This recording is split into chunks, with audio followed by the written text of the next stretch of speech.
Children, good morning. We have discussed in previous class northern mountain and northern plains. Okay, so now and another one is peninsular plateau. This is the fourth and second part of this chapter. Central plains, coastal plains. We will discuss in this class. Okay, the coastal plains along the sea coast. It means these plains are located in the nearest of the sea. Okay, sea, yeah, oceans, whatever it is. This is okay. So now we will start. Peninsular plateau is surrounded by a narrow belt of the plains from the Kutch to Odisha. Kutch to Odisha, it is divided into western and eastern Ghat.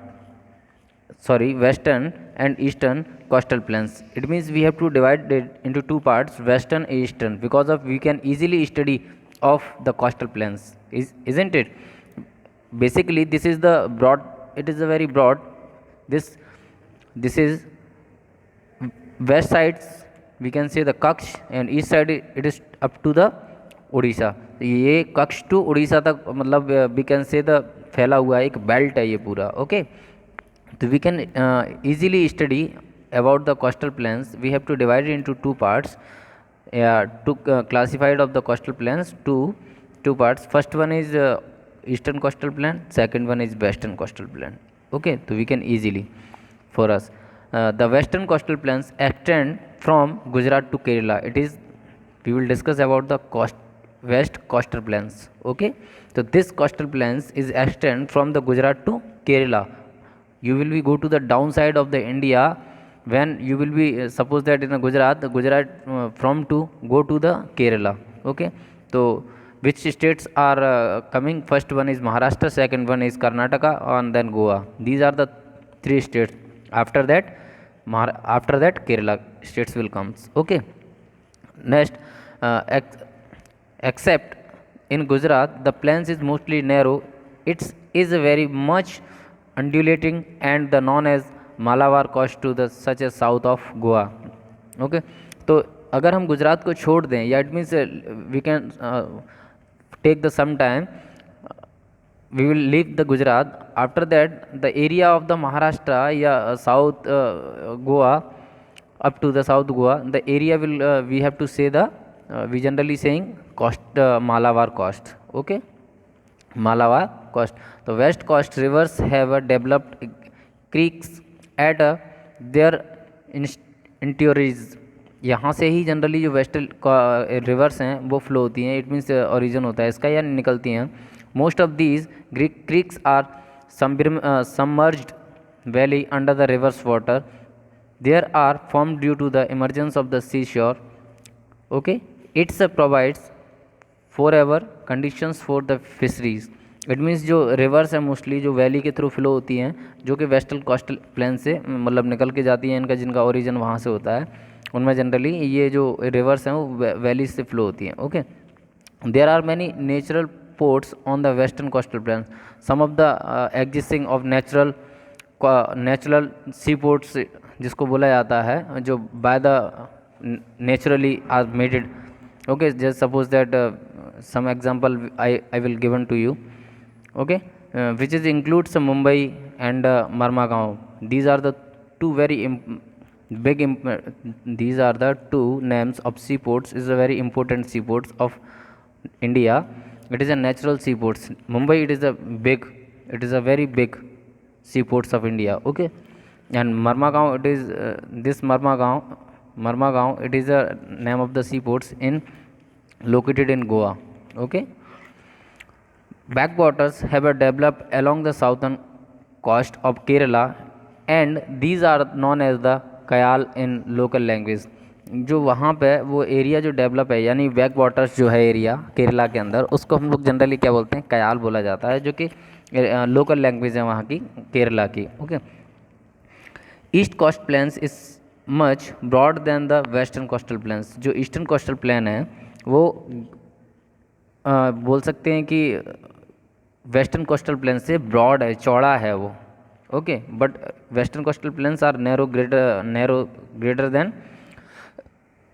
Then the eastern coastal plains. Okay, तो eastern coastal plains चौड़ा है और western coastal planes थोड़ा सा सकरा है। Clear? तो there is a substantial alluvial deposits in the deltas of the Kaveri, Krishna, Godavari and Mahanadi। ये चौड़ा इसीलिए है क्योंकि उसका reason, that is the reason most of the rivers are flowing to west to east. तो जो coastal area जो है वहाँ पे जहाँ डेल्टा बनाती है, made by the delta by the reverse, Kaveri है, कृष्णा, हाँ, गोदावरी, महानदी, ये जो रिवर जो डेल्टा बनाती हैं वो ईस्टर्न कोस्टल प्लेन्स पे ही डेल्टा बनाती हैं, इसीलिए जो है वो चौड़ा है थोड़ा सा। Okay, it is northern coast is known as northern Sarkar coast and the Tamil Nadu coastern is known as the Coromandel। It means जो नॉर्थन कोस्टल प्लेन है, it means Odisha to Andhra Pradesh, we can say the northern Sarkar. Okay, this area we can say the northern Sarkar and only Tamil Nadu state is area we can say Coromandel coast। Okay, so these are the two, isn't it? This is the last one is archipelagies। Okay, so there are a few archipelagies in India, Andaman and Nicobar, and yeah, we can say the islands, major islands। Okay, so there are a few islands in India, two islands of India, Andaman and Nicobar and Lakshadweep। There are two major islands among them। So you can write this words, you can replace this word and you can write the islands। Okay, islands of India, major islands of India। Okay, so there are many smaller islands in Lakshadweep and these are located at the distance of Kerala coast। These islands having a horses shops, such coral islands are called the atolls। It means जो Lakshadweep islands है वो Arabian सी में located है from the, अगर देखा जाए तो केरला से उसका थोड़ा डिस्टेंस है अगर जो लक्षद्वीप आइलैंड, और ये जो उसका फॉर्मेशन हुआ है या बना है ये कोरल से बना हुआ है। कोरल एक तरीके का हम कह सकते हैं एक छोटा सा जीव आता है जिसको मतलब छोटा सा एक कीड़ा रहता है, लिविंग थिंग्स, जिस मीन्स जो पानी के अंदर रहता है, छोटा छोटा सा कीड़ा रहता है। जब आप लोग क्लास में आओगे तो मैं आप लोगों को मतलब बताऊंगा कि किस टाइप का कैसा रहता है, इस सारा कॉन्सेप्ट अच्छे से इसके बारे में डिस्कस करेंगे, वी विल डिस्कस। ओके, जब whenever we having the time, क्योंकि ये फेस टू फेस अगर आपको थोड़ा सा डायग्राम के थ्रू आपको एक्सप्लेन करूँगा तो आपको और अच्छे से समझ में आएगा, क्योंकि इसके बारे में बहुत सारी चीज़ें हैं जो मैं आपको बताऊँगा। ओके, तो ये जो लक्षद्वीप है वो कोरल जो छोटे छोटे जो कीड़े हैं उससे मिल कर के मतलब ये उनका फॉर्मेशन हुआ है इस आइलैंड का, है ना। तो बहुत सारे छोटे छोटे आइलैंड्स से मिलकर के लक्षद्वीप आइलैंड बना है पूरा, एक छोटे छोटे आइलैंड से मिलकर के, मतलब एक आइलैंड नहीं है ये, बहुत सारे छोटे छोटे आइलैंड से मिल करके ये पूरा आइलैंड बना हुआ है एक आइलैंड, इसको हम लक्षद्वीप कहते हैं जो इंडिया का यूनियन टेरिटरी है। ओके, उसको हम एटॉल्स भी कहा जाता है, क्या बोलते हैं इसको, atolls. Okay, next one is Andaman and Nicobar. Andaman and Nicobar islands are situated in the bay of Bengal here's and the number of the islands also the more than these are situated very far from the Indian coastal. ये थोड़ा सा India के coastal से मतलब दूर है और ये बहुत सारे मतलब लक्षद्वीप से भी ज़्यादा आइलैंड्स इसमें एग्जिस्ट करते हैं, छोटे छोटे आइलैंड्स जिनसे मिल करके अंडमान एंड निकोबार आइलैंड्स को फॉर्मेशन हुआ है जो कि बे ऑफ बंगाल में सिचुएटेड। ओके, तो this is the situated in the bay of Bengal and form by the small islands are made by more so many small islands are composed and made a island of Andaman and Nicobar। Okay, so there are few mountain ranges, some of which are formed due to the volcanic activity।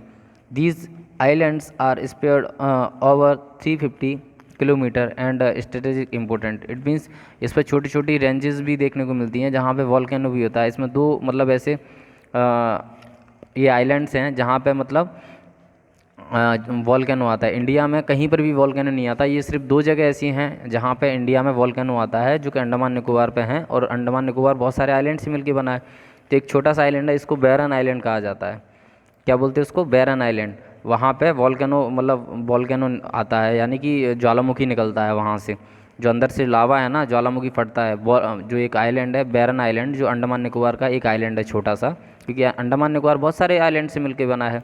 तो this is the Barren island, name of the Barren islands. The volcano will, यहाँ से क्या होता है ना, lava will comes from the earth, आता है और वॉल्केनो मतलब फटता है यहाँ पे, जिसको बैरन आइलैंड कहा जाता है। एक और भी आइलैंड है छोटा सा, इसको नारकोंडम आइलैंड कहा जाता है। क्या बोलते हैं उसको? नारकोंडम। तो ये दो आइलैंड्स पे क्या होता है कि यहाँ पे वॉल्केनिक एक्टिविटीज़ होती हैं, Narcondam islands and barren islands. These are the two mains islands in the Andaman and Nicobar. The these are the activity related to the volcanic activity, okay, doing in this island. Thus there is a diversity in the physical features of India, every regions having a own distinct characteristic of, at all the regions are interconnected, all of them having the important contribution in the progresses of the nation are useful in the forest resources. It means India एक बहुत बड़ा diversity feature, मतलब इसको physical features की diversities भी available हैं, मतलब यहाँ पे हैं, एग्जिस्ट करती हैं। और एक खुद मतलब एक बहुत बड़ा अलग अलग रीजन्स में अलग अलग जो है डिस्टिंक्ट डाइवर्सिटीज़ देखने को मिलती है, मतलब कैरेक्टरिस्टिक देखने को मिलते हैं, जो कि एक दूसरे से कनेक्टेड होते हैं, एक दूसरे रीजन से कनेक्टेड होते हैं, इजंट इट। और छोटा ये रीजन्स होते हैं, वो सारे कंट्रीब्यूट करते हैं एक for the making a nations. Clear? Northern fertilizer plants are also called the storehouses of grains. It means जो नॉर्थन प्लांट्स है, फर्टिलाइजर है, उसको हम लोग क्या बोलते हैं? Storehouses of grains, okay. Southern plateau it is a rich many minerals resources which is has the enhanced by national progress. It means जो साउथर्न प्लेट्यू है उसमें बहुत ज़्यादा मिनरल्स की मतलब एबिलिटी है, मतलब अमाउंट में बहुत सारे मिनरल्स निकाले जाते हैं, जो कि कहीं ना कहीं नेशंस की प्रोग्रेस के लिए बहुत ज़्यादा हेल्प करता है, ओके। तो many reverse with the large volume of the water originate in the northern mountains regions, which has also the known as the varieties of forest resources. I think I don't know I have to told you or not, but another I will repeat it कि अगर जिस जगह पे, I will give the an example, जिस जगह पे water की ability जितनी ज़्यादा होगी, this is the basic concept, okay. जहाँ पे सन की सनलाइटें तेज़ पड़ती हैं या सन की सनलाइटें डायरेक्टली पड़ती हैं, उस जगह पे टेम्परेचर बहुत ज़्यादा होता है, और टेम्परेचर बहुत ज़्यादा होने की वजह से पानी एवोपरेट होता है, क्योंकि मोस्ट ऑफ द 71% वाटर की एबिलिटी है पूरे अर्थ पे, और 29% लैंड वाला पार्ट है, ओके। तो मोस्ट ऑफ द एरियाज़ में क्या है कि वाटर की एबिलिटी है, या वाटर की एबिलिटी ज़्यादा होने की वजह से जो सन की सनलाइट है वो लैंड्स पे भी, वाटर पे, दोनों पे बराबर पड़ती हैं, इक्वल पड़ती हैं। तो जहाँ जिस जगह पे या जिस पर्टिकुलर एरिया में या जिस पर्टिकुलर जगह पे सन की सनलाइटें डायरेक्टली पड़ती हैं, उस जगह पर टेम्परेचर बहुत ज़्यादा होता है, और टेम्परेचर ज़्यादा होने की वजह से पानी एवोपरेट होता है। और आपने वाटर साइकिल के बारे में you know about the water cycle and the what is the process of the how to evaporate the water and condensation and precipitation whatever it is, आप पता है। तो पानी एक क्या है कि एवोपरेट हो जाता है वहाँ से, क्योंकि जब पानी को जब हीट मिलेगा तो पानी एवोपरेट होगा। जब when the water will evaporate, after that they will change the condensation and after that the precipitation, then rainfall, okay. तो वहाँ पे पानी ज़्यादा होगा, जिस जगह पानी एवोपरेट होगा उसी जगह रेनफॉल ज़्यादा होगा। जब रेनफॉल ज़्यादा होगा उस जगह पे फॉरेस्ट की वैरायटीज़ भी ज़्यादा देखने को मिलेंगी, क्योंकि आप देखिएगा कि in the rainy season so many varieties, we can see the so many trees in front of us. बहुत सारे ट्रीज़ देखने को मिल जाते हैं, छोटे छोटे जो ग्रासेस हैं, छोटे छोटे ऐसी वेराइटीज़ है, ट्रीज़ की वैरायटी देखने को मिलती है। But in the summer season there is no one trees are in front of us, मतलब आप देखेंगे बहुत ही फ्यू ट्रीज़ देखने को मिलती हैं, छोटे छोटे जो है। जितना हरा भरा हमें एक रेनी सीजन में देखने को मिलता है, वो विंटर सीजन मतलब उसमें समर सीजन में देखने को नहीं मिलता। तो that is the reason of banded because of the water. तो जिस जगह वाटर यानी जिस जगह रेनफॉल ज़्यादा होता है, उस जगह पे कहीं ना कहीं क्या होता है, फॉरेस्ट की यानी कि ट्रीज़ या फॉरेस्ट की डाइवर्सिटी बहुत ज़्यादा अमाउंट में देखने को मिलती है। और जिस जगह पे रेनफॉल कम होता है उस जगह फॉरेस्ट की डाइवर्सिटीज़ देखने को कम मिलती है, इज़न्ट इट। फॉरेस्ट की डाइवर्सिटीज़ मोस्टली बहुत कम देखने को मिलती है, ओके। तो जहाँ फॉरेस्ट की वैराइटीज़ ज़्यादा हैं, इट मीन्स जहाँ टेम्परेचर ज़्यादा है वहाँ रेनफॉल ज़्यादा है। रेनफॉल जहाँ ज़्यादा है वहाँ पे फॉरेस्ट की वैराइटीज़ ज़्यादा, इट मीन्स प्लांट और वेजिटेशन ज़्यादा हैं। और प्लांट वेजिटेशन जहाँ ज़्यादा होंगे वहाँ पे एनिमल्स की स्पीसीज़ भी बहुत ज़्यादा देखने को मिलेंगी आपको, क्लियर। तो this is the basic concept.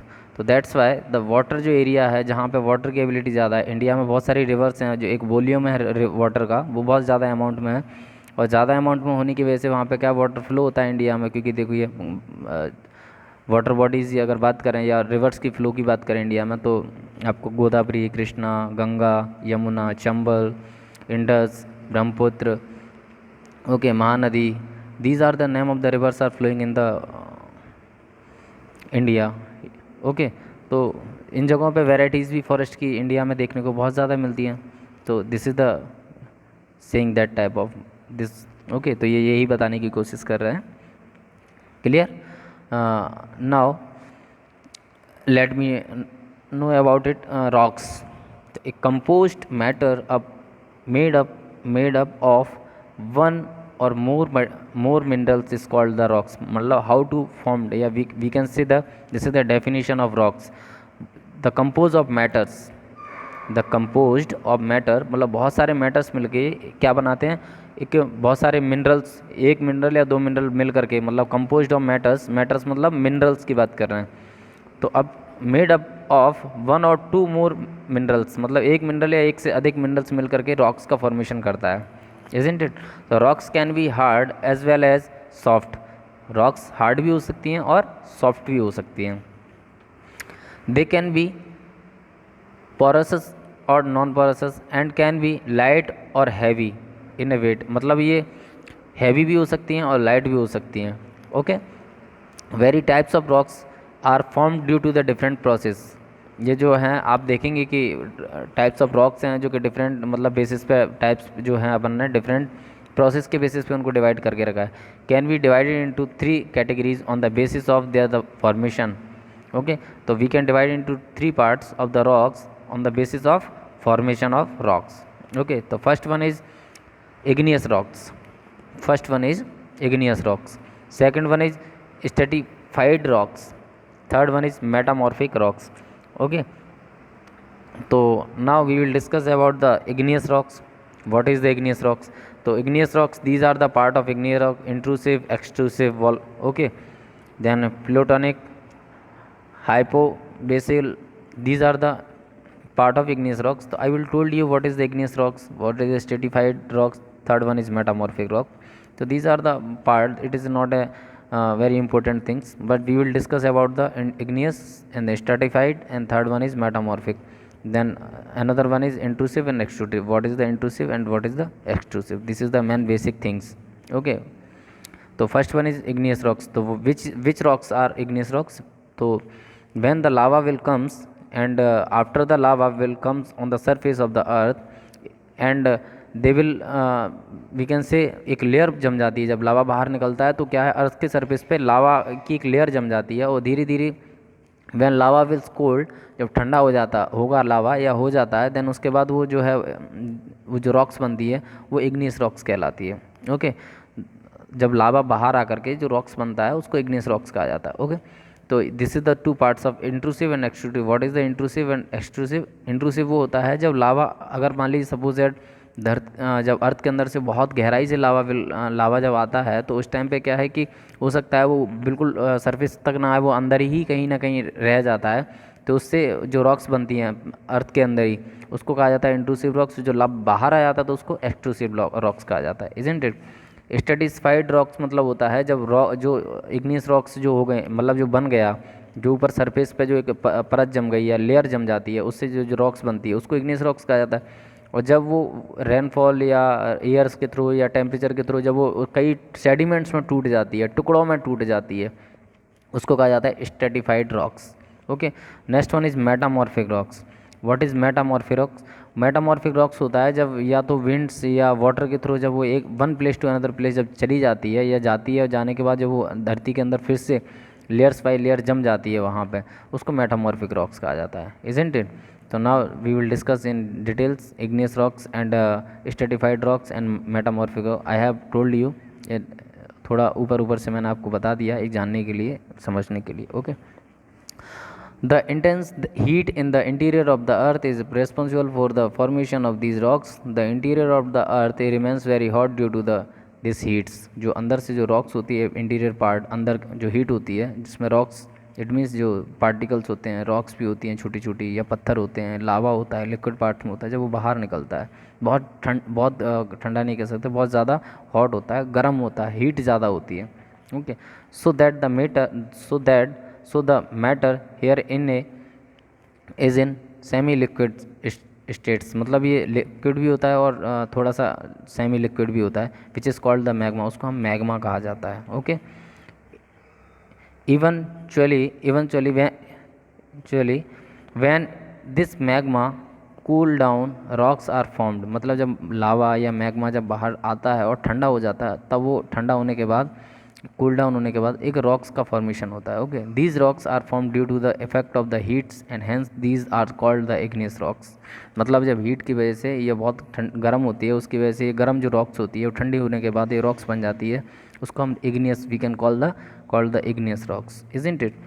In this formation of the crust of the earth, इन्हीं igneous rock से crust का formation होता है। These rocks were formed earliest, so these are also the called the primary rocks, we can call the primary rocks, these are the igneous rocks. We can another one we can word used for the igneous rocks is primary rocks. ये first rocks, मतलब इसको primary यानी पहली rocks भी कहा जाता है, primary rocks भी कह सकते हैं, we can call the primary rocks. Okay, तो at many places in the Rajasthan, Madhya Pradesh and southern peninsular India such as the rocks having the formed igneous rocks are most solid of the all rocks.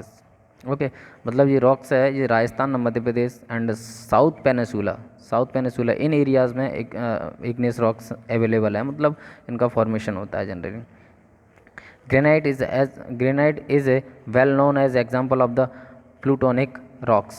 Basalt is also the type of the rocks. It means ये मतलब ये formation होता है, ये एक जिसको बोल सकते हैं ग्रेनाइट और बेसाल्ट, ये दो, और एक एग्जांपल है प्लूटोनिक रॉक्स, ये इग्नियस रॉक्स के एग्जांपल्स हैं। ओके, तो these are the name of the igneous rocks examples. Clear? Now next one is stratified rocks. Igneous rocks is distinguished due to the collective effect of the water and other forces. There are also known as the sedimentary rock. Okay, तो when जब ये पानी का, water का, या air या other things का या अदर फोर्सेस का जब इफेक्ट होता है उस पर, तो वो छोटे सेडिमेंट्स में टूट जाती है, इसीलिए उसको सेडिमेंट्री रॉक्स भी कहा जाता है। तो these broken rocks materials is constantly deposited in water and they form layers, जब धीरे धीरे वाटर के थ्रू या एयर्स के थ्रू एक लेयर्स में जम जाते हैं, एक जगह से दूसरी जगह जब जाते हैं तो लेयर्स में जम जाते हैं, उसको we can say the stratified rocks. Okay, या sedimentary rocks. Materials is deposited into the different layers, जो materials having the deposits in the different layers, so these upper layers exert pressure over the layers of the underlayer rocks which were formed initially and are the laying at the bottom, and eventually rocks are formed with the different layers, these are called the stratified layer rocks। Okay, तो ये धीरे धीरे जो layers जम जाती हैं, या एक जगह से जब मतलब वाटर या अदर प्लेसेस या अदर फोर्सेस की वजह से जब सेडिमेंट धीरे छोटे sediments one place to another place will go जब एक जगह जा कर के और वो लेयर्स जम जाती है, उस जगह पे जा कर के धीरे धीरे लेयर जो होती है उसको कहीं ना कहीं सेडिमेंट्री रॉक्स या स्ट्रैटिफाइड रॉक्स भी कहा जाता है। For example of stratified rocks, limestone, coals. Okay, so these are the examples. So these limestone and coals are available in the Bihar and Jharkhand all states. So these are the name of the states are available. Okay, in these states. So these minerals also available in the Bihar, Jharkhand. So these are in Chhattisgarh also. So these are the these are the area of so much minerals are produced. Okay. Now next one is metamorphic rocks. In a certain peculiar conditions, the forms, composite and other characteristics of the rocks are totally changed due to the combined effect of the two factors, high temperature and the pressure of the strata. It means जब ये धीरे धीरे क्या है, temperature और high pressure की वजह से या प्रेशर की वजह से जब ये रॉक्स होती हैं ज़मीन के अंदर धंस जाती हैं, इसमें ज़मीन के अंदर ये एक लेयर के ऊपर लेयर के ऊपर मतलब वन लेयर अब लेयर के ऊपर लेयर धीरे धीरे जमती जाती हैं, तो ये जो अर्थ सरफेस है तो अंदर होती चली जाती हैं। आपने देखा होगा कि for example I will given you, जब आप जाते हो तो या तो आप पुलिस स्टेशन जाइए या फिर किसी मतलब जो फोर व्हीलर है तो आप गैरेज जाओगे, तो उन गैरेजों में आप देखेंगे कि जहाँ पे बिल्कुल ख़राब गाड़ियाँ पड़ी रहती हैं, बहुत काफ़ी टाइम से गाड़ियाँ रहती हैं, तो उनके टायर्स भी है ना वो ज़मीन के अंदर आधे दब जाते हैं।